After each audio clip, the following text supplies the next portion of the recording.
Yemen ने कर दिया ऐसा कमाल जो बड़े बड़े तुर्रम खां न कर सके।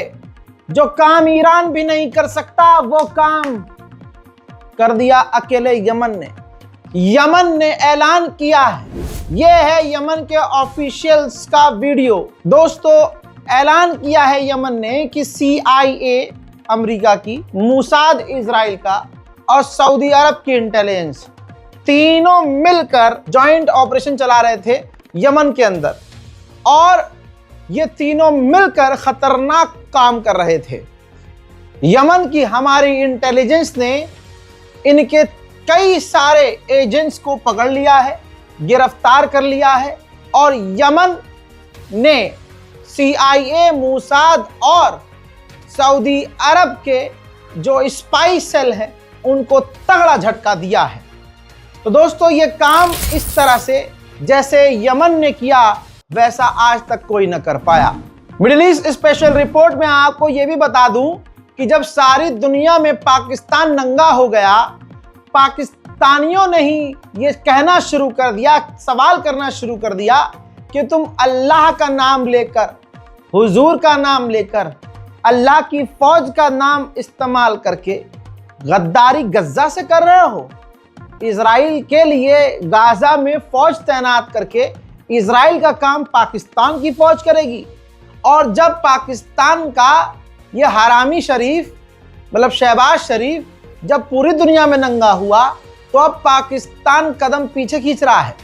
पाकिस्तान ने स्टेटमेंट दिया है कि अभी हमने फाइनल डिसीजन नहीं लिया है कि हमारी फौज वहां तैनात होगी या नहीं होगी। मिडिल ईस्ट स्पेशल रिपोर्ट में बड़ी खबर एक और आपको बता दूं, इजराइल की इंटेलिजेंस ने वार्न किया है अपने पूरे गवर्नमेंट ऑफिशियल्स को कि हमारे लिए बड़ा झटका ये है कि अमेरिका के अंदर हम अपने यंग जनरेशन, जिसे आप जेन जी जनरेशन भी कह सकते हैं, कहा है कि जेन जी जनरेशन जो नौजवान अमरीकी हैं, हम उनसे अपना सपोर्ट खो रहे हैं। उनकी नज़र में अब हम गलत हैं और वो हमारा साथ अब नहीं देंगे। जहां दुनिया अमेरिका और इजराइल से उन पर थूक कर दूर हो रही है, वहां आपका पसंदीदा सऊदी अरब में ही अमेरिका की फौज के साथ ड्रिल कर रहा है। अब आपको बताना चाहूंगा, यह है रिपोर्ट, और अगर आप मेरी बात समझ गए तो आपका दिल फट जाएगा। इजराइल के ऊपर खुलासा यह हुआ है कि इजराइल ने वेस्ट बैंक, गाजा, फिलिस्तीन के दूसरे इलाके से ऐसे हजारों फिलिस्तीनियों को जमीन के नीचे कैद किया हुआ है, अंडरग्राउंड, इतनी, मतलब समझ लीजिए उर्दू जबान में तहखाना, इतने गहरे तहखाने में बंद किया हुआ है जहां सूरज की रोशनी भी नहीं जाती, दिन का उजाला उन पर नहीं पड़ता, दिन है या रात है, चरिंद परिंद कुछ नजर दिखाई नहीं देता। वहीं आपको बताना चाहूंगा, सिर्फ इतना नहीं, अंधेरे में उन्हें रखा गया है 24 घंटे, और उनको खाना भी सिर्फ इतना दिया जा रहा है कि वो मरे न बस। ये इजराइल कर रहा है। उधर आयरलैंड ने ऐलान किया है और तैयारी की है कि अपने खेल में से, जो वहां खेल होने वाला है, तो वो इजराइल को बैन करेगा। तो दोस्तों, ये रही आपके सामने social media post, ex post. Israel के सेनेटर डायरेक्ट आयरलैंड को खुल्लम खुल्ला धमकी दे रहे हैं कि अगर हमारी टीम को हमको बैन किया तो हम तुम्हारे साथ अच्छा नहीं करेंगे। हजरात, भारत के अंधभक्त और इजराइल के अंधभक्त एक हैं, एक जैसे हैं। दोनों के अंदर इंसानियत नहीं, कुत्तापन, हैवानियत और हरामीपन भरा हुआ। सारी, अब देखिए जो इजराइल कर रहा है, इससे इजराइल की और इमेज खराब होगी। कैसे? ये देखिए, ये इजराइल के वो फौजी हैं जिन्होंने फिलिस्तीनी लड़कियों का, बच्चियों का, नाबालिग बच्चियों का, औरतों का जेल में किया, उनका किया। मामला ये है कि बजाय माफी मांगने के ये कैमरे पर आ रहे हैं। इजराइल इनको मुंह ढाक कर चैनलों पर इजराइल की गवर्नमेंट भेज रही है। ये वहां जाकर अपनी आपबीती, अपना रंडोना कर रहे हैं और उल्टा माफी मांगने के बजाय अब चैनलों पर बैठकर सपोर्ट मांग रहे हैं। कि आप हमारा सपोर्ट कीजिए, ये हमने इसलिए किया। यह मतलब पूरी दुनिया में दूसरा देश ऐसा है जहां का बंदा, जहां का हैवान बलात्कार करने के बाद दुनिया से सपोर्ट मांग रहा है। पहला देश तो हमारा खुद भारत है, जहां पर बिल्किस बानो के कार्यों का भगवान का नाम लेकर, तिलक लगाकर, आरती उतारकर स्वागत किया जाता है। वहीं यूएन ने यह भी कह दिया है अब कि जो गाजा के अंदर इजराइल मदद जाने से रोक रहा है वो भी एक वॉर क्राइम है। अब इजरायली कुछ भी कर लें, पैसे के दम पर, हथियार के दम पर, सरकार गिराने के डर से, लेकिन आवाम के अंदर पूरी दुनिया की जो जनता है, आम जनता जिनसे सरकारें बनती हैं, उनकी नजर में इजराइल गिर चुका है। और गिरे हुओं को भारत का एक खास समुदाय सीने से लगाता है, क्योंकि वो जो गिरा हुआ है वो मुसलमान विरोधी है और भारत का एक खास समुदाय इंसानियत विरोधी है। वो किसी पार्टी के नहीं, आप सोच रहे हो भाजपा के, ना ना ना ना, वो नफरत के पुजारी हैं। भाजपा ने इतनी नफरत भरी है कि मुसलमानों से खुल्लम खुल्ला वो नफरत करते हैं। मोदी ने उनको समझा दिया है कि देखो, तुम अगर मुसलमानों को कत्ल करते हो तो मेरी सरकार में तुमको बचाया जाएगा। मैंने माहौल ही वो क्रिएट किया हुआ है। चलिए अब इजराइल पर आते हैं। स्पेन के अंदर इजरायलियों का झुंड बैठा था रेस्टोरेंट में। अब जब रेस्टोरेंट को पता चला कि ये इजरायली हैं तो उन्होंने उन तमाम इजरायलियों को भगा दिया। ये है दुनिया में लानत इजराइल के ऊपर। देखिए, Invitado, gracias. Fuera de aquí. Matas Palestina, vais a comer en Gaza. En Gaza hay cerveza buena. Nada. Fuera.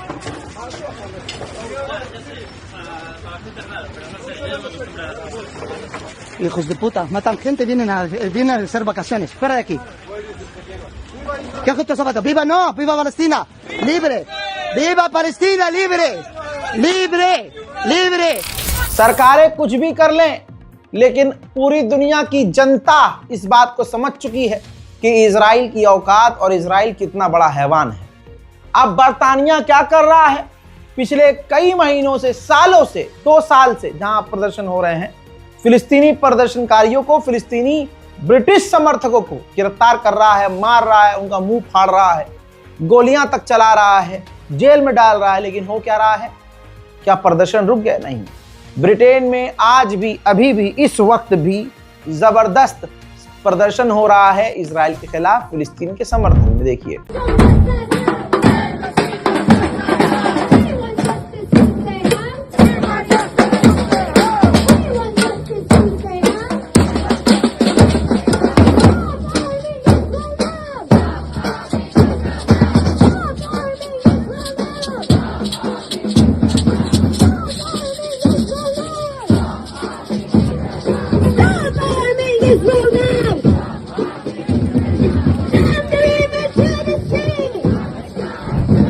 उधर जर्मनी का देखिए, जर्मनी भी यही कर रहा है। जो फिलिस्तीन का नाम ले रहा है वो उसे जेल में डाल रहा है, उन पर लाठीचार्ज करवा रहा है। लेकिन ये देखिए, तमाम चीजों के बावजूद जर्मन के लोगों ने रेल की पटरी पर अपने आप को जंजीर से बांध दिया। सिर्फ इतना ही नहीं, उन्होंने जमकर विरोध किया अपनी सरकार का, अपनी सरकार की नीतियों का, और खास करके इजराइल का उन्होंने खतरनाक लेवल पर विरोध किया और इंटरनेशनल मीडिया को यह दिखाना पड़ा। अमेरिका की यूएन में जो रिप्रेजेंटेटिव थी अभी कुछ महीने पहले तक, अब बदल गई है, उसने हमेशा अपनी वीटो पावर इस्तेमाल की। अमेरिका के पास वीटो पावर है अगर 20 लोग हैं। आज ये भी क्लियर कर देता हूं, 20 लोग हैं, हम 50 लोगों का ग्रुप है। 50 लोगों में 10 मेन ग्रुप हैं जिनके वजह से, जिनके सपोर्ट से, जिनकी ताकत से ये ग्रुप बनाया गया। धीरे धीरे इसमें 50 लोग हो गए। तो वो जो 50 में से शुरुआत के जो इंपॉर्टेंट 10 देश हैं उनके पास वीटो पावर है। वीटो पावर क्या? उस ग्रुप के अंदर बात होती है, हाँ जी फलाने साहब ने फलाने को मारा था, इसकी गलती है, लिहाजा इसको जेल होनी चाहिए। अब सब राजी हो गए, सब के सब वो 10 भी जो मेन हैं उनमें से 9 राजी हो गए। मैं राजी नहीं हूं कि भाई सजा नहीं मिलनी चाहिए, कोई एक्शन नहीं होना चाहिए और इस मीटिंग को भंग कर देना चाहिए। तो मैं सिर्फ हाथ उठा दूंगा जी, मुझे नहीं पता जी, वीटो पावर का इस्तेमाल कर रहा हूं। वीटो करते ही जो आपने 2 घंटे 3 घंटे बकैती की थी, मगजमारी की थी कि भाई इसको सजा होनी चाहिए, इसके खिलाफ सारे सबूत मौजूद हैं, सारे सबूत होने के बावजूद रजा भाई ने वीटो पावर का इस्तेमाल कर दिया। तो अब भाई क्योंकि मेन 10 देशों में वो शुमार हैं, तो भाई अब सब चीज़ें छोड़नी पड़ेंगी, सारा फैसला ख़त्म। ये है वीटो पावर। तो जब भी यूएन के अंदर पूरी दुनिया मिलकर कानून ला रही थी कि भाई इजराइल को गाजा पर बमबारी बंद करनी चाहिए, इजराइल के खिलाफ एक्शन लेना चाहिए, तो हर बार अमेरिका की यूएन में जो रिप्रेजेंटेटिव थी वो हाथ उठा देती थी, वीटो पावर इस्तेमाल करती थी। अब वो रिटायर हो गई है, मतलब उसको नौकरी से निकाल दिया, उसकी जगह दूसरी है। लेकिन आज भी उसने वो पाप किए ना, तो अमेरिका के अंदर लोग उसे जहां देखते हैं गाली बकते हैं और जलील करते हैं। दिखाऊं वीडियो, देखिए। That hand of yours is covered in blood of so many people, so many innocent children in Gaza. How do you sleep at night? How do you sleep at night? Knowing that you're responsible for the continuous genocide in Gaza. Honestly, aren't you ashamed? Spending our money on bombing babies and defending a genocidal regime? Israel के सैनिक पूरी दुनिया में घूमते फिरते हैं। अब एक वीडियो देखिए, इजराइल का एक सैनिक घर के कपड़ों में है, जाहिर सी बात है क्योंकि वो अमेरिका में है, छुट्टी मनाने गया हुआ है, वहां उसको फिलिस्तीनी समर्थक नजर आते हैं। तो वो इजरायली सैनिक उन फिलिस्तीनियों को ऊपर हमला कर देता है, उनको मारता पीटता है। काफी खासा लंबा वीडियो है। तो अब इस वीडियो को देखने के बाद दुनिया को समझना चाहिए कि अगर आपके मुल्क में अगर इजरायली सैनिक आ रहा है और नजर आ जाए तो फिर आपको क्या करना है। ये तो अमेरिका है इजराइल का समर्थक, ऐसे और बहुत सारे देश होंगे जो इजराइल के समर्थक नहीं होंगे। तो फिर इजरायली सैनिकों का कच्छा उतार कर आपको क्या करना है मुझे बताने की जरूरत नहीं है, इतनी अकल आपके पास भी होनी चाहिए। हालांकि इसी इजराइल की इतनी फटी हुई होती है कि इजराइल ने आधिकारिक तौर पर अपने सैनिकों और आम लोगों से कहा है, आप जहां भी जाइए अपनी पहचान छुपाइए वरना बीच में से चीर दिए जाओगे। आप देखिए इजराइल की हालत कितनी फटी हुई है। भाई नेतन्याहू ने यह सब कुछ इसलिए किया ताकि वो कुर्सी पर जमा रहे। मतलब बिहार में चुनाव होने वाला हुआ, इधर ऐलान हुआ कि बिहार में चुनाव होने वाला है, उधर खबर आती है बिहार में नेपाल से आतंकवादी घुस गए। 300 किलो आरडीएक्स कहां से आए थे पता ही नहीं है, क्योंकि भेजने वाला ही ड्रामा कर रहा है। क्या कहें, याद है ना अर्नब गोबर स्वामी की ये तस्वीर याद है?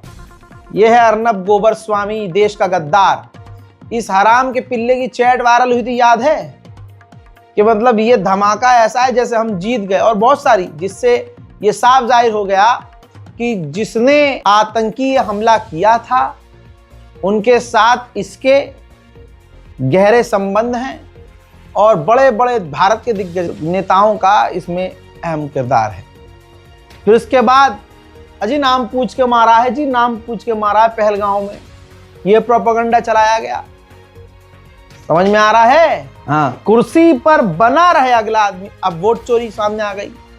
सिर्फ वोट चोरी नहीं भाई साहब, पता नहीं क्या क्या अगले ने किया है। चोरी करवाई होगी, कत्ल करवाया होगा, फ्रॉड करवाया होगा, जुल्म कर रहा है, पता नहीं क्या क्या। ऐसे ही नेतन्याहू ने कुर्सी पर बने रहने के लिए सब कुछ किया, लेकिन फायदा क्या हुआ? भारत की तरह जाहिल लोग थोड़ी ना है इजराइल के लोग समझ गए। और आज नेतन्याहू के खिलाफ प्रदर्शन इसलिए हो रहा है कि सुअर की नस्ल, तू रिजाइन दे, पहले तू शैतान के बच्चे रिजाइन दे, कुर्सी छोड़।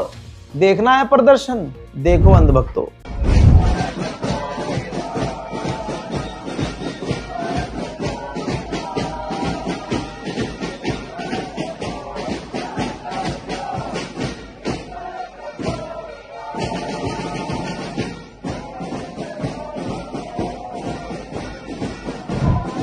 उधर इजराइल ने आदतन लेबनान पर एक बार फिर से सिविलियन इलाके पर हमला किया है। तस्वीर अलग से दिखा नहीं सकता हूं, आप देख सकते हैं सिविलियन इलाका है, रेसिडेंटल एरिया है।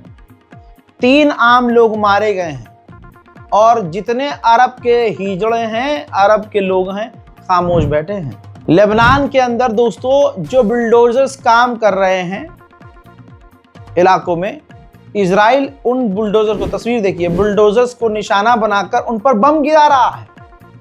आप समझ रहे हैं कि लेबनान के साथ क्या हो रहा है।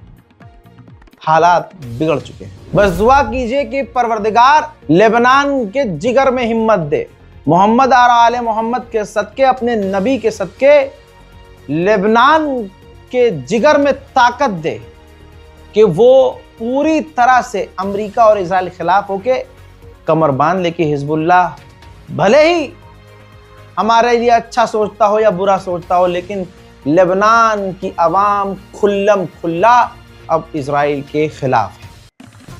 लेबनान के पार्लियामेंट स्पीकर ने आखिरकार तंग आकर कहा है कि इजराइल से normalization out of the box है, आउट ऑफ द सिलेबस है, यानी लेबनान इजराइल के साथ नॉर्मलाइजेशन नहीं कर सकता। इजराइल ने फिर से जब हमला किया तो हमले के बाद लेबनान को धमकी दी कि जल्द से जल्द अगर हिजबुल्लाह से हथियार नहीं डलवाया तो हम लेबनान पर और बड़े हमले करेंगे। यानी कुल मिलाकर हिजबुल्लाह से भी इतनी बुरी तरह से फटी हुई है इसकी कि आप सोच भी नहीं सकते। बहरहाल अभी तक के अपडेट में इतना ही। मिडिल ईस्ट, गाजा, ईरान, इन तमाम अहम सब्जेक्ट्स पर कोई इतनी डिटेल में, कोई भी आपको इतनी डिटेल में जानकारी नहीं देता, और मैं इन मुद्दों को कभी छोड़ता नहीं हूं। हर दिन आपके सामने आता हूं, भर भर कर न्यूज देता हूं। तो हाथ जोड़कर आपसे गुजारिश है कि हमारे चैनल रज़ाग्राफी यानी स्क्रिप्टेड को सपोर्ट कीजिए। जितना आप सब्सक्राइब करेंगे और करवाएंगे उतनी ही हमारी आवाज दूर तक जाएगी। रिपोर्ट शेयर कीजिएगा। जय हिंद।